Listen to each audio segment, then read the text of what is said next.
Welcome to Star Chat, the podcast where we explore the wonders of the universe and bring you the latest news from space. We're starting off with some exciting news from NASA, as they've just announced a total solar eclipse that will be visible from parts of North America later this year. But that's not all. NASA is also gearing up for a number of other celestial events, including the transit of Venus across the Sun and the peak of the Perseid meteor shower. In other news, NASA has awarded grants to 18 researchers as part of its Innovative Advanced Concepts program, which aims to support innovative and often high-risk research into new space technologies. The selected projects include a system for hovering robots to explore lava tubes under the moon's surface, a method for managing temperatures for small mobile exploration robots, and even a concept for using spaceborne dust to reduce solar radiation on Earth. One of the most intriguing projects is a proposal to use a swarm of 10,000 tiny satellites to map and analyze the rings of Saturn. This could potentially reveal new insights into the formation and evolution of our solar system. Another project aims to develop a system for collecting samples from planetary rings, which could help us better understand the composition and dynamics of these enigmatic structures. These innovative concepts are just a few examples of the exciting research being supported by NASA's NIAC program. By funding cutting-edge research and development, NASA is helping to push the boundaries of what we thought was possible in space exploration. We'll be right back with more fascinating space news on Star Chat. Welcome back to Star Chat. As we continue to explore the vast expanse of space news, we turn our attention to a development that could have significant implications for human spaceflight in the coming years.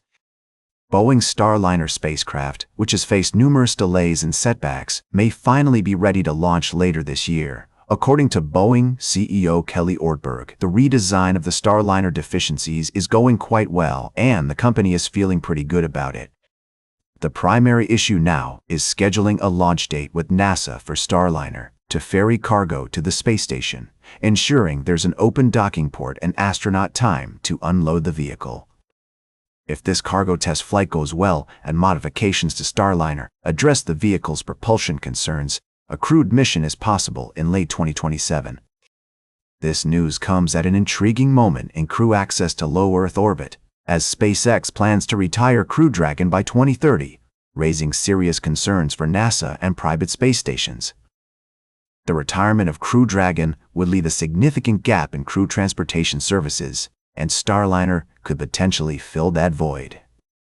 However, Starliner has several disadvantages, including an expendable service module that costs tens of millions of dollars and the lack of a rocket following the retirement of the Atlas V vehicle.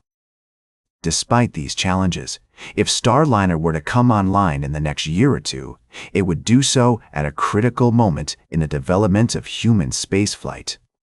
As we look to the future of space travel, one thing is clear: the cost of human spaceflight into low Earth orbit during the 2030s will be significantly more expensive than the cost in the 2020s. The uncertainty surrounding crew transportation services has already started to impact private space stations, which are struggling to negotiate crew transportation services. As we navigate this complex and evolving landscape, one thing is certain: the next few years will be crucial in shaping the future of human spaceflight. Welcome back to Star Chat, dear listeners. As we conclude our journey through the cosmos for today, let's venture to the fascinating realm of Jupiter's moon, Io. This tidally heated volcanic world has been a subject of intrigue for astronomers and planetary scientists alike. Recent discoveries by NASA's Juno spacecraft have provided us with unprecedented insights into the subsurface temperature profile of Io, shedding light on the internal dynamics that fuel its intense volcanic activity.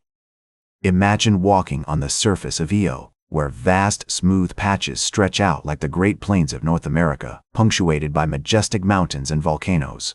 The surface material, surprisingly, has a very low density similar to pumice or fluffy volcanic ash. This unique environment is a result of the moon's internal heat budget, which is driven by Jupiter's gravitational pull. The Juno microwave radiometer has measured Io's thermal emission, revealing an unexpected extra background flow of heat in its interior. This heat flow, although small, amounts to about 30 times that of Earth on average when measured across the entire Moon.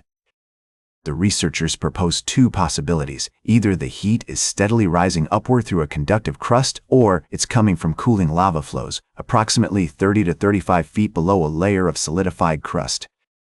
Io provides a unique window into understanding how tidal heating works throughout the cosmos, a fundamental process that energizes worlds far from their parent star. This process not only creates the most volcanic body in our solar system, but also fuels subsurface oceans on moons like Europa and Ganymede. By characterizing how heat moves from Io's interior toward its surface, we gain valuable insights into the internal dynamics of this captivating moon. As we gaze up at the stars, let us appreciate the awe-inspiring complexity of our celestial neighborhood. The discovery of Io's subsurface temperature profile serves as a reminder that there is still so much to explore and learn about our universe. So, dear listeners, keep looking up at those stars, for in their twinkling light lies the promise of new discoveries waiting to be unraveled. That's all for today's Star Chat. Remember to like, share, and subscribe, and until next time, remember to keep looking up at the stars.